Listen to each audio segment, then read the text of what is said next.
আম্মারে। এখন আব্বা এই বুকুল ধরে, আম্মা এইটা বলে, এখন অনেক অসহ্য লাগে। তো যেদিন চলে যাবে ওই দিন বুঝতে পারবেন মাথার উপর থেকে ছাতাটা নাই হয়ে গেছে, বটবৃক্ষটা চলে গিয়েছে।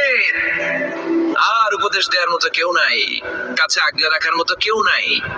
এজন্য আব্বা আম্মা থাকতে আমরা যেন আব্বা আম্মার কাছ থেকে দোয়া চাই। আব্বা আম্মার দোয়া কোনোদিন আল্লাহ তাআলা ফিরিয়ে দেয়।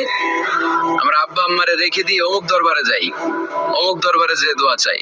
আসল বড় দরবার যে আমার ঘরে, এটাই বলে যাই। আমার আব্বার চেয়ে বড় কোনো পীর সাহেব আমার জন্য হতে পারে, আমার মায়ের চেয়ে বড় দোয়াকারী আমার জন্য পৃথিবীতে থাকতে পারে। পৃথিবীর সবাই মিলে, সব আল্লাহর ওলিরা মিলে কোরআন খতম দিয়ে এখানে ফু দিল একটা গ্লাসের পানির ভিতরে, আপনার আম্মা কিংবা আব্বা শুধু বিসমিল্লাহ বলে আরেকটা গ্লাসের পানির মধ্যে ফু দিল, মায়ের দোয়াটা মুহূর্তেই কবুল করে নেবে কে? আম্মা আব্বার চেহারার দিকে তাকালেই কবুল হজের সওয়াব দেয় কে? হজ করে আসছেন কারা কারা দেখি?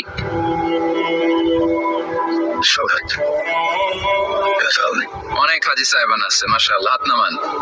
এই যে 3 লক্ষ 4 লক্ষ টাকা খরচ করে হজ করে আসলেন, আপনার হজটা আল্লাহর কাছে গ্রান্টেড, কবুল হয়েছে। এরকম কবুল হয়েছে এই মর্মে হাত তুলতে পারবেন কে কে দেখি? হুজুর আমি নিশ্চিত আমারটা কবুল হয়েছে। নাই, কারণ কবুল করার মালিক কে?